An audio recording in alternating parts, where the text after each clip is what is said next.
I also do have an FFAR build that I absolutely am in love with. So let me know if you guys want me to put a little YouTube story, a little YouTube short on the channel to give you guys that build, because I have absolutely fallen in love with the FFAR ever since I discovered this build. What is going on, Wolfpack Savage here? Today we're going to dive back into the world of Warzone, but before we get into it, let me know in the comment section below if your lobbies have been extra sweaty this weekend, because holy shit, I felt like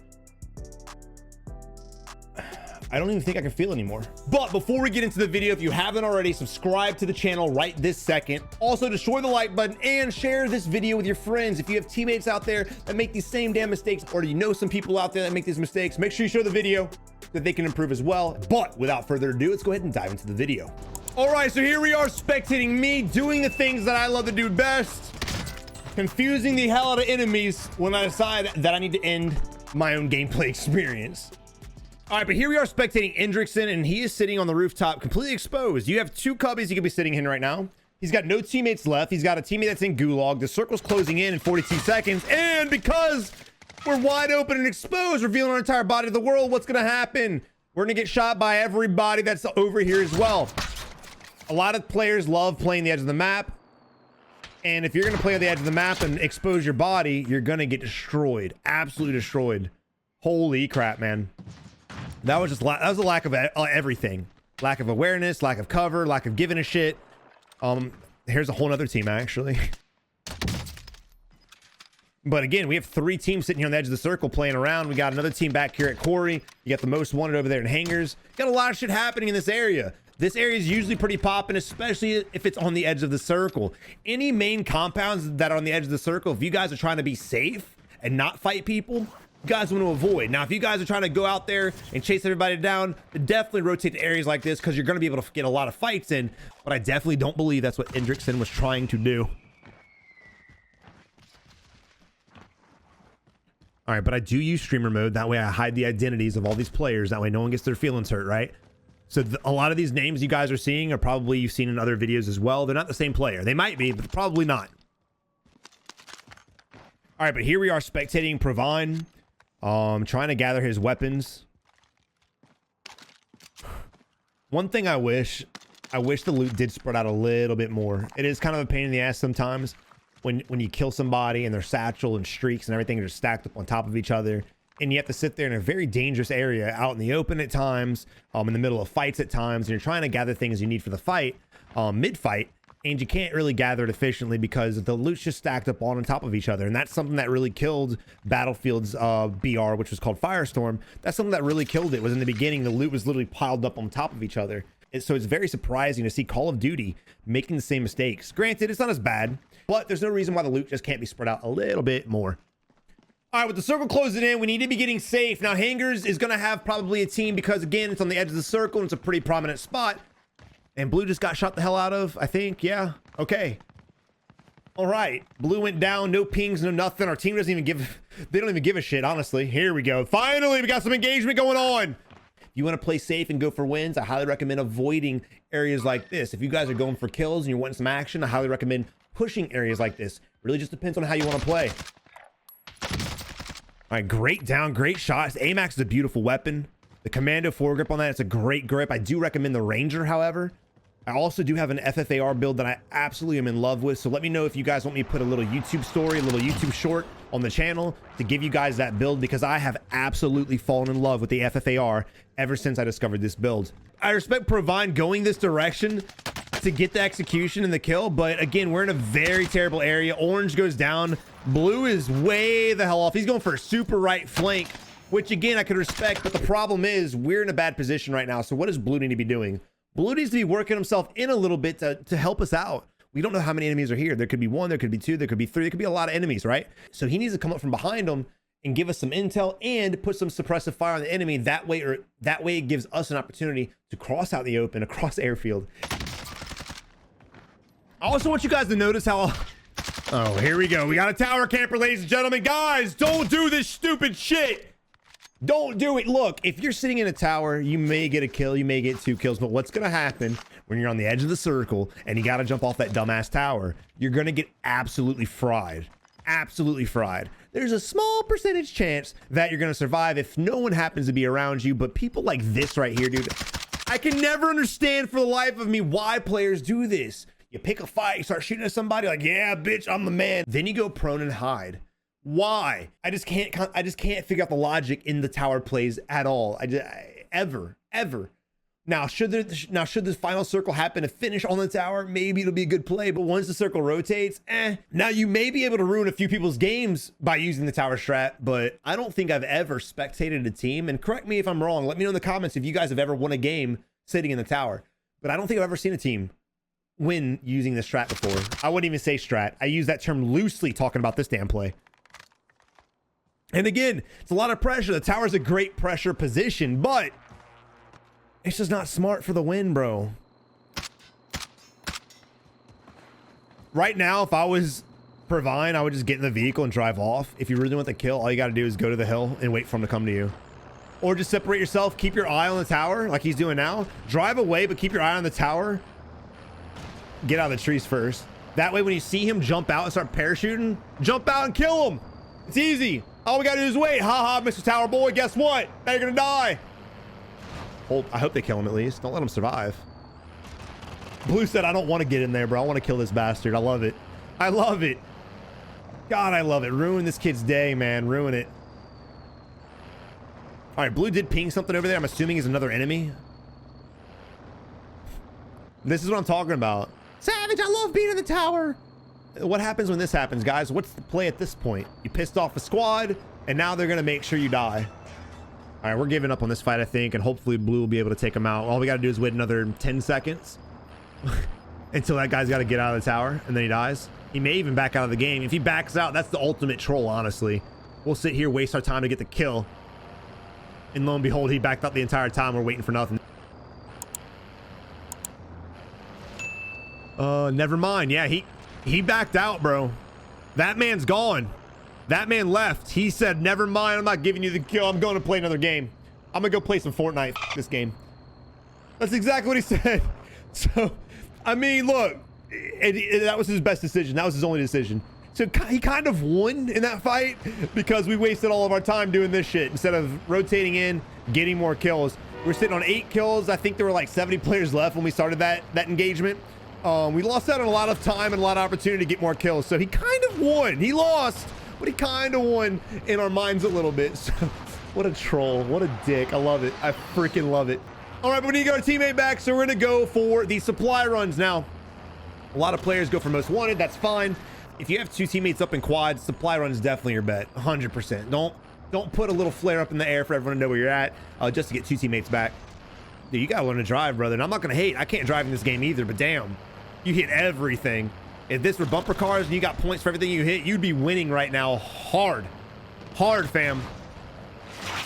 RPG's coming from the right-hand side. We got another big Bertha with an enemy next to it. All we got to do is come up here and get a nice little kill. He's probably hiding like a little girl.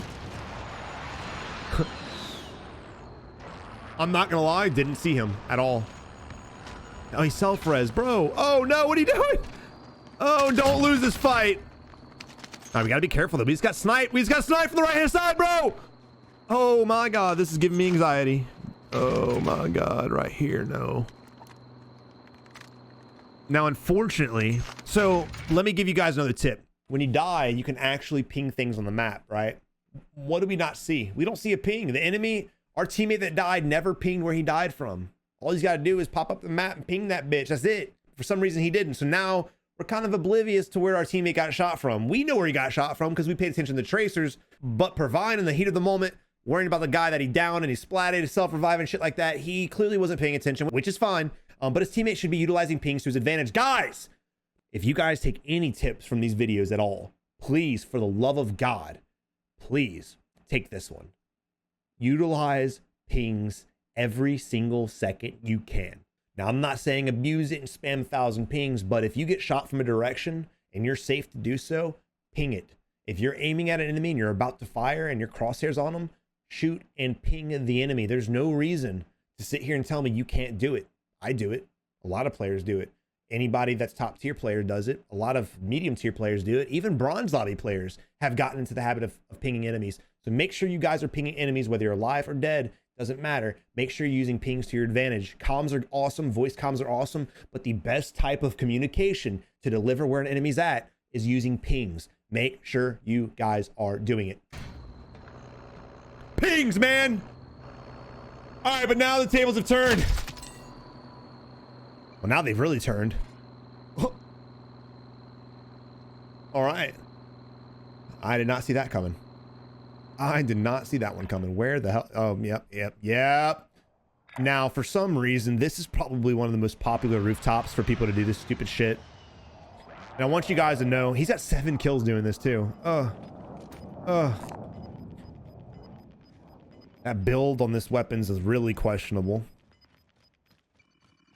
But this is the type of player that loves to sit on rooftops and camp and do this shit.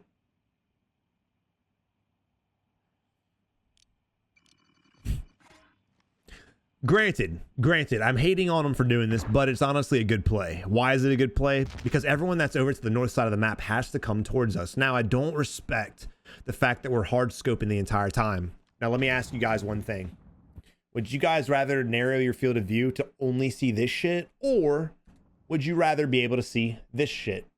I think this shit, right? You can pretty much see people running around doing this, right? So why in the hell would you ever ADS your sniper rifle and just scan the entire map? Now, there are moments where I will scan using my sniper if there's a lot of trees or if I'm looking in windows and things like that. You'll see me scan for a quick second and then I pop out and I look around. And if I see a location that I know enemies are usually at, I'll ADS real quick, scan in my scope and pop out. I'm never in my scope for more than 5 seconds. There's no reason to do this shit. Not to mention, all you're doing is giving a glare to the enemies. So if an enemy was paying attention to the rooftop, which I definitely would because this is a key spot for the next rotation, right? I'd be paying attention to this rooftop. I'd see the glare and I would go for a damn headshot. Easy. Now, even if you're using scopes with no glares on it, you still want to try to stay out of your scope as much as possible, just for the fact that you're narrowing your field of view. There's just a lot of reasons to not do this. Not to mention, dude, we're so hyper focused on this side. We're not even worrying about you mountain, right? We're not worrying about that at all, or the ravine, or other areas we can catch enemies in the open. When you're in an area where you can scan everything coming into you, you need to scan everything. Stop hyper focusing on one compound.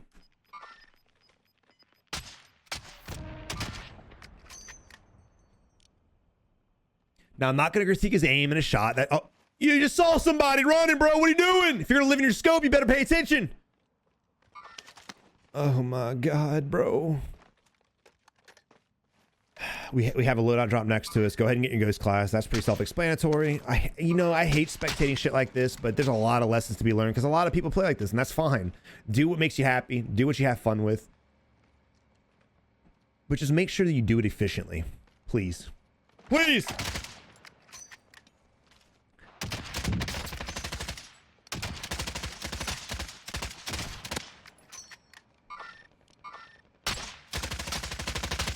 Also, again, I want you guys to notice nobody is looking towards the mountain that has to push into us either, right? And there's probably gonna be a lot of people rotating in from the hotel area, rotating in from hangars, rotating in from anywhere over in that area, train station, things like that, because a lot of people are gonna try to avoid going to hospital if they can. Not to mention hospitals barely even in. So you're probably gonna have a few people coming up. Not to mention, if they do make it to you, you're not paying attention, they could crawl up the ladder and sneak you.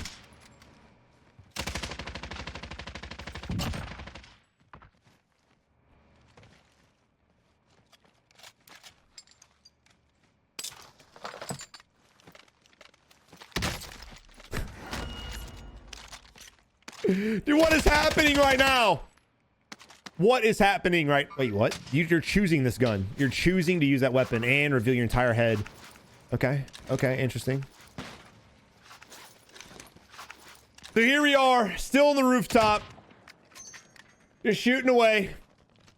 We've only got 1 kill in like 400 minutes of spectating this dude. And the gas is now about to force us out. Oh, weird. We have to go back in and grab the right weapon. Weird. So again, when you're in a bad position, when the circle rotates and you've realized you're in a bad position, you need to move early. You need to. The moment the next circle popped up and said, you got to go all the way over to the east side of the map, I would have long been off this damn roof. Long. Why? Because you're making a lot of noise on this rooftop, shooting at every damn thing that's going by. And a lot of players know that. A lot of players are waiting for you. They're going to be waiting for you to come off the rooftop. And unfortunately for your dude Blue, he did go down and die to a team that was probably waiting for us. All right, I do respect the bounty pickup. If you ever have an opportunity where there's a bounty next to you and you don't have anything to do, pick the bounty up. Reveal an enemy's position just to give you guys either peace of mind or a target to chase down. It doesn't matter what it is. Pick up a bounty if you see it. Always go after bounties if they're near you. Don't put yourself out of position to get it, but if you're right next to it, I better not see any of you guys passing up the opportunity to pick that bitch up. In fact, I really wish Activision would throw in more bounties and less most wanted bounties.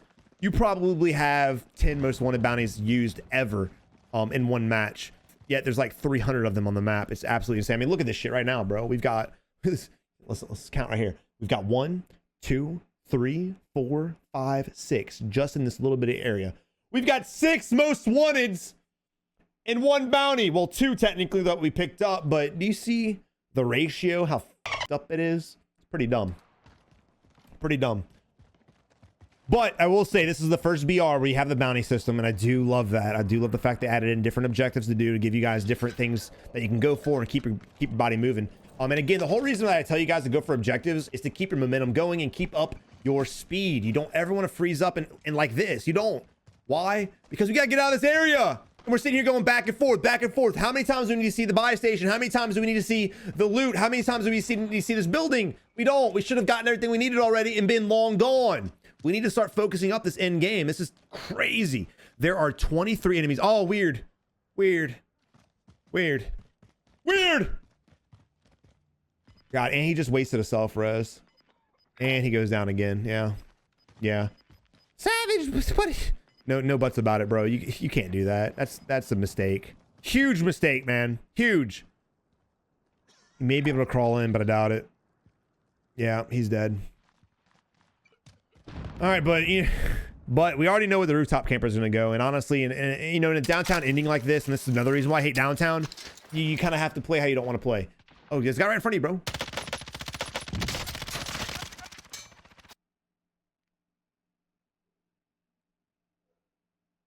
So, you have a sniper rifle. So imagine this. Put yourself in this man's shoes. You have a sniper rifle that you've been using all game. You have a perfect opportunity to get an easy headshot because you have 3 bozos standing there exchanging Pokemon cards. But instead, we decide to use this terrible build of a weapon to spray and pray the enemies down and not get a single knock. I don't understand that at all. The HDR, you should be able to get at least 2 knocks before the enemies even realize what hit them. And then you can finish them off with this gun if you want. But instead, we chose the wrong weapon. There's a guy popping up right next to you.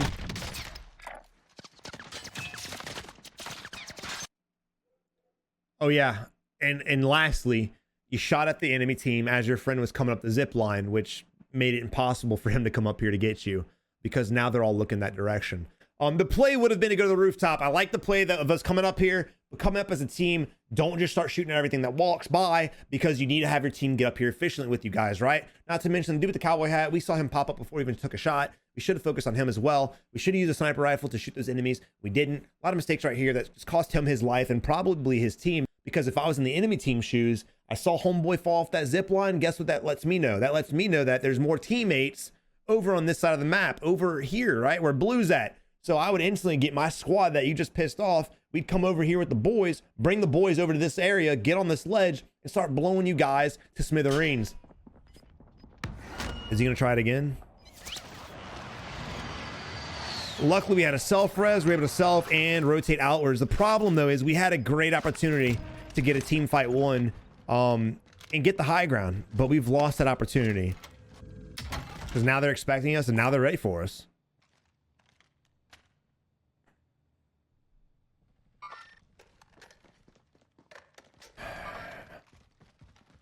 But ladies and gentlemen, here we are spectating Bauer, who's rocking a 3v18 situation. A lot of people for this little bitty circle. You're gonna have a lot of people on rooftops, a lot of people sitting in doorways like we are, a lot of people on walls. It's a very slow pace ending. You guys don't want to go all gung-ho and run and gun like Rambo around this kind of game, around this kind of circle, because you will get shit on. There are gonna be a lot of players. There are gonna be a lot of players clustered next to each other in this kind of ending. But we are lucky. We do have an area we can rotate to. What I would do in this situation is get me and my team, and I would go into the gas, come around the building, and get in this courtyard right here. Because from this courtyard, you can rotate anywhere you want to go. If the circle diverts this way, you have an easy way to make it out. This is just probably one of the better spots to be in. If this team goes anywhere in this area right here, again, it's going to be hard for them to get to the east side of the map because they're going to fight so many teams that are just looking at this area. So that's what I would do in this situation. Let's see how they play this. Sound is crucial in innings like this too. Sound and positioning. And you guys want to stick together. You guys don't want to split off like this. You need to stick together because I guarantee you, you have 6 enemy teams right now. 6 enemy teams that are probably so far up each other's asses, they can smell their lower intestines. So you do not want to split off from your team by yourself. There's a guy on top of our building. That's unfortunate. And again, another reason why I would play the courtyard is because of that. The moment I found out that info, I definitely rotated into the gas, take a little bit of damage, replay it up because we have the plates, and live to fight another day. This is something you need to avoid too. I would keep the doors open. That way I could peek. I would want to peek everything. If there's an enemy in this courtyard right here, I'd want to go ahead and get the kill instead of letting him bust him to 3 people, because a 3v1 in this situation, we're by ourselves, we're going to get f***ed on hard. But instead we're playing 4 corners like we're in elementary school. Let's see what happens. Still 5 enemy teams left in this itty bitty circle. Where does the circle rotate to? Absolutely the weirdest shit I've ever seen in my life. Absolutely the weirdest shit. The circle rotated to the northeast. That was a little bit wrong.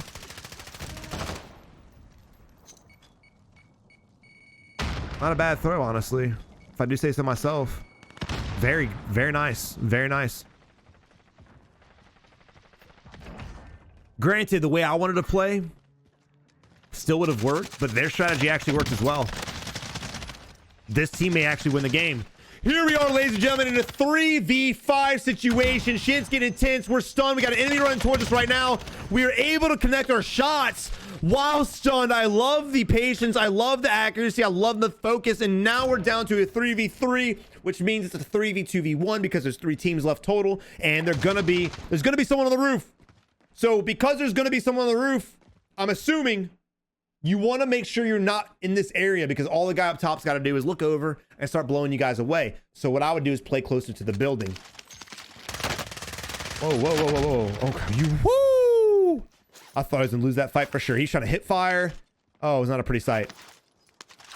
I guarantee you the last guy's playing on the roof right now. And if you're the last guy in this situation, you need to go for picks. And the perfect pick right now would be our dude Orange. So you're in an unfortunate situation. It's a 1v3. This dude right here, Orange, clearly knows you're on top of the building. But if you're on top of the building in this situation, you need to be scanning every area. Don't just sit there ADS shivering in your boots. You need to be looking over the edge, popping up every now and then different locations to see if you can spot the enemy. The moment you spot Orange, which you should because he's out there, you need to go ahead and get some shots off, get the knock, and then it's a 1v2 situation. You need to start going for picks if you're outnumbered. That's the only way you're gonna be able to outplay the situation. Don't ever try to 1v3 just straight up. But we didn't get the pick. Orange is now just watching the roof. He knows you're there. We all know you're there. Blue is now with him as well, doing the exact same.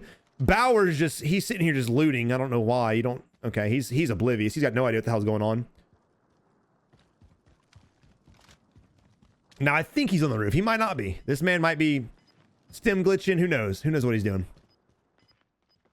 He's actually not on the rooftop. What in the absolute... Dude, please don't tell me. Please don't tell me I just spectated an entire game of a team that's going to lose to a stem glitch. The fact that stem glitches are still in the game makes me absolutely nauseous. That's exactly what it is. Activision! Get rid of the stem glitch! Now this team is probably going to lose because of...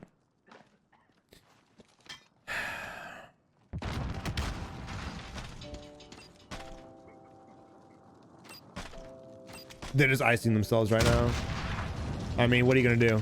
Honestly, what are you gonna do?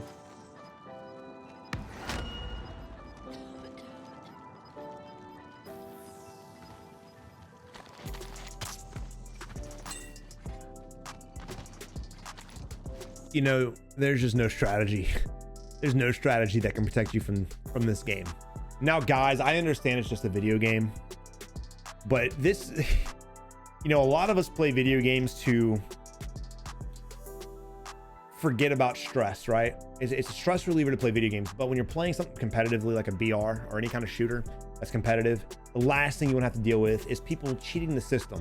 But even worse than that, the publisher and the devs failing to actually fix the things that are wrong with it. And I've been holding off on making an Activision video here lately because I just don't want to really bring any negativity to the channel. But I'm going to be posting a video this week talking about Activision and the bullshit, the things that they need to do and the things that they're not going to do, and just kind of where I'm at wit's end with it. And I took December and January off and only played a handful of hours of Warzone because of the bullshit. And man, it's just like every time we remove the stim glitch, it comes right back. Just remove stims from the game. Just remove them from Warzone. There's no reason for stims to be in Warzone. Remove them. And while you're at it, remove self-revives. But guys, I really hope you enjoyed the video. That was a huge vibe kill for me. Sorry that my attitude and mood literally just changed, but God, dude, there's nothing more infuriating than seeing a team abuse a system that's broken within Warzone and winning because of it. It just seems like the longer Warzone goes on, the less skill is required to actually win the game. But I really hope you enjoyed the video nonetheless. If you did, leave a like. Also like the video if you're fed up with Activision. But until next time, you have a good one. And good luck in Warzone. You're gonna need it. Thank you for watching the video. If you want to watch another video that does not have stim glitches, make sure you check out one of those. And also subscribe by clicking that beautiful icon. But until next time, you have a good one. Keep on improving.